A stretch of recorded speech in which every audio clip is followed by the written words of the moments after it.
Hello guys, magandang araw sa inyo. So, nandito kami sa ang official tambayan namin na Pick Up Coffee dito sa Ayala Malls dito sa Vermosa, Imus, Cavite. So for this video naman po, isang special bike check episode. So nakita nyo, gravel bike naman ang ibabike check natin for today.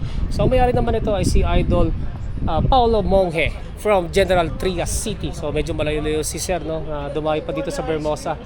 Yan, so check natin yung specs ng kanyang gravel bike. Yan, so Idol Paolo, no, before tayo mag-start, tanong lang ako, saan nyo to binili at kailan po? Sa Giant Bike Station sa Parañaque. Sa Parañaque. Bali kailan nyo to Nung binili? ano lang, May 1. Break Bago in. ba? Ay, kahapon. Ay, nung isang araw. Yung isang araw, Friday. Fresh pa pala to, no? Yan, so saan yung unang nilong ride to? Kung meron man. Wala pa, ngayon pa lang. Dito sa Vermosa, no? Parang tawag dito, kumbaga break-in. Break-in. Yan, break-in pa lang. So far, ano masasabi nyo? Okay naman. First time mag-gravel bike. Okay naman siya. Ano ba yung mga bisikleta nyo dati? Mountain bike na Merida rin. Merida rin, Big 9. Big 9 Limited. Doon sa dalawa, ano yung pagkaiba doon sa dalawa? Compare mo dito sa gravel na naninibago pa lang. Yung sa handling. Sa handlebar niya, iba. Compare sa relax position ng mountain bike. Kasi medyo mas upright sa mountain bike. Mga suspension fork, di ba? Suspension.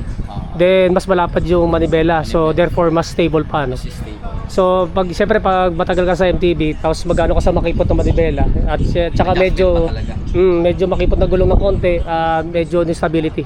Yes. Kasi nanggaling ka sa malapit. Pero makaka-adapt ka rin yan eventually. Saan yung dream ride mo na gagawin if ever sa paggamit mo na itong gravel bike? Siguro Tagaytay silang. Doon. Ikot ng Amadeo. Amadeo. Yan. So ito nga yung general background sa kanyang gravel bike na fresh pa pala. May 1 pala binili, no? Open pala sila nung May 1, no? Yes. Yan. So ito, mag-start muna tayo sa kanyang gravel frame set na Merida. Ano to? Silex? Silex? 700. Silex. Yan. Ayun, Silex 700 na gravel frame set. Actually, buong bike na to, no? Yan, buong bike na to. Meron ka pa ibang pinalitan dito? Wala pa. Talaga yun stock lahat. Yan muna, stock. Yun, tingnan natin kung ano yung pagka-aluminum nito, kung meron man nakalagay dito. Ano ba nakalagay dito? Total Mac, hindi. Yung wala nakalagay, no? Pero ito is aluminum. Aluminum light. Tawag nila dyan. Aluminum light, no? Kasi may kasi alam ko under to ng Giant, yung Merida. Isa lang ang factory nito, Then yung gravel fork mo is carbon fiber. Yan, carbon fiber naman ito. Then size XS, no? Yan, extra small. Double extra small. Double extra small. Ako pala XXS, no? Ngayon lang nakakita ng XSS na frame, no? Malaki kasi yung frame ni Merida. Yung sizing, no? Standard. Kasi European size. Hindi pang Asian, no? Yan, then ano to? Tapered. Tapered yung head tube, no? Tapos yan, full internal cable routing kasi nandito na pumapasok, no? Dito na sa headset pumapasok, no? Then pang PSA threaded na bottom bracket shell, pang 27.2 mm diameter na seat post.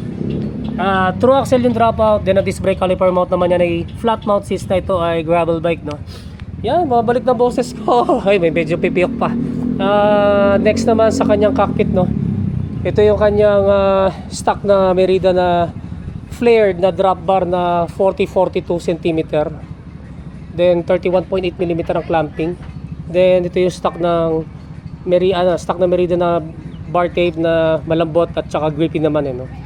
Then sa stem naman, stock daw to ng Merida, pero nakalagay dito is Team CC na 8 mm 80 pala. 80 mm ang haba, 6 degree ang angle. Then syempre yung headset ito stock na Merida na seal bearings.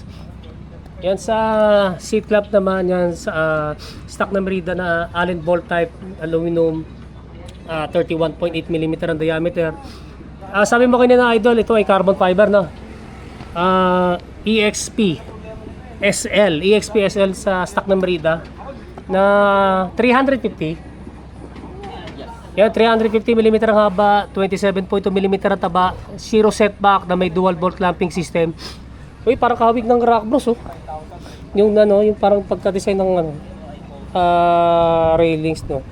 Ito yung stock ng saddle niya, no? May butas sa gitna, malambot, at saka nagpe-flex pero di masyado. Ito, chrome. Pag CR, ibig sabihin chromoly na railings, no? Steel railings.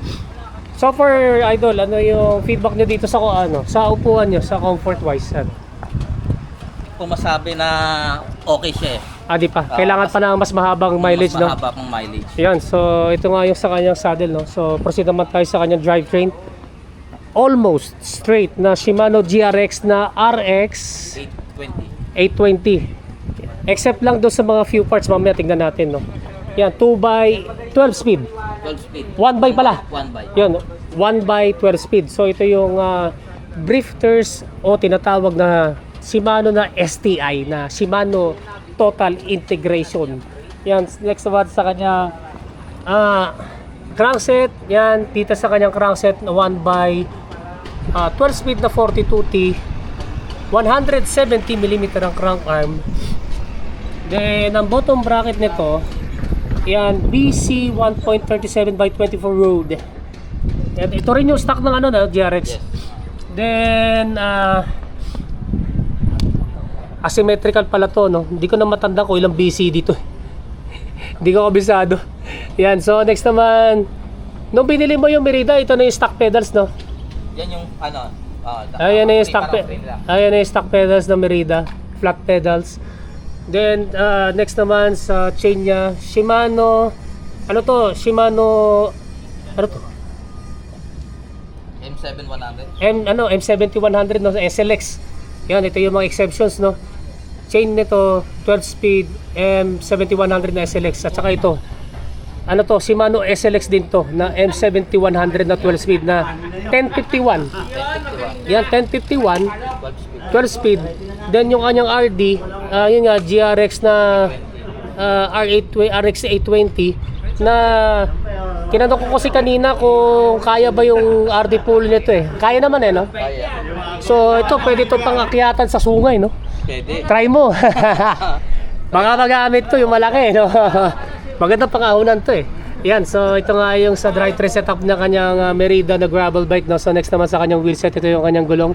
Mukhang na to sa gutter Gas-gas, oh. Mukha. Na sa gutter. Maxxis Rambler na 700 by 45C. Tubeless ready, foldable. Tapos yung kabuuan ng kanyang rim set or wheel set, ayun, nandun sa harapan, no?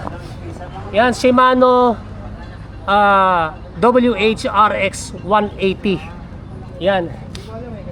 Ito yung aluminum, aluminum double wall, 24 holes. Yan, spokes and nippers din, 24. Then ito yung hubs nito, no? Pwede pa patunugin natin to. Kung check natin. Sige, pwede. Sige po. Paikot na lang po, sir.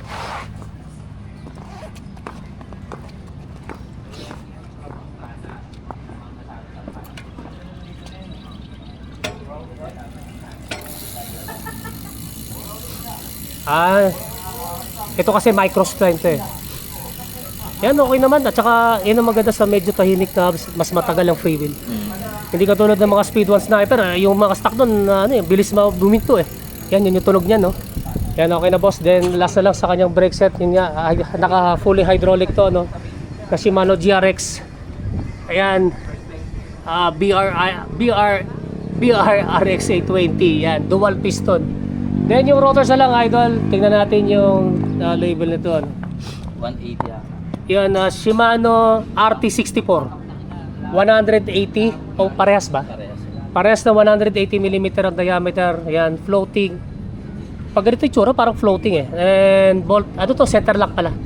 Center lock disc brake rotors. Then, idol, ano pala yung timbang nito? Hindi ko dali timbangan ko. Nasa 10 kilos. Mahigit 10 kilos, no? Yan, yun ang stock ng timbang nito nung pinurchase niya, no? Then, magkano pala to? SRP 100.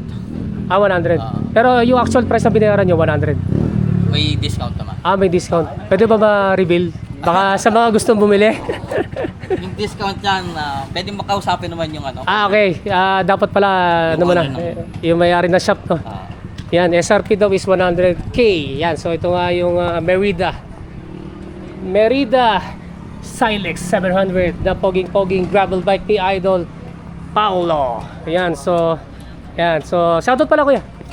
Ah, shoutout sa family ko. Ayan. Sa Gentry, yun lang Ayan sa naman. Gentry, no? Ah, Ayan. So hanggang yan, so yan, nakita niyo na yung poging-pogi ng Merida. First time na ako nakita na ganitong klaseng gravel bike ng Merida eh. Poging-pogi, no? So kung meron kayo tanong regarding dito sa kanyang poging-poging gravel bike, i-comment na lang din sa comment section down below. So maraming salamat sa inyong panonood. And don't forget to subscribe yung aking YouTube channel. Pakiclick na lang yung notification button para matotally notify kayo. Ayan na, inalamunan ko. Yan guys, maraming salamat sa inyo and rise po sa inyo.